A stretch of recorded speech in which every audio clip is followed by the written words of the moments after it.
চেষ্টা করতে করতে তুমি যদি ব্যর্থতার অতল গহ্বরে চলে যাও, তাহলে তুমি আসমানের দিকে তাকিয়ে আল্লাহর কাছে বলো, রব্বি আন্নি মাগলুমুন ফান্তাসির, হে আল্লাহ, আমি পরাজিত, আমি আর পারছি না, তুমি আমার সাহায্যকারী হিসেবে যথেষ্ট। ওয়াকাফা বিল্লাহি নাসিরা, তুমি আমাকে সাহায্য করো, আমি আর পারছি না, এত কষ্ট সহ্য করতে পারছি না, এত দুঃখ আমি আর সহ্য করা আমার সম্ভব হচ্ছে না।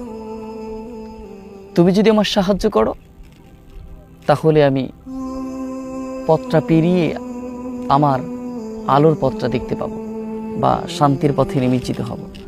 তুমি যদি আমাকে সাহায্য না করো, তাহলে আল্লাহ আমি আর পারছি না। আল্লাহ, তোমার সাহায্য অতি নিকটে আমার প্রয়োজন, তুমি আমাকে সাহায্য করো।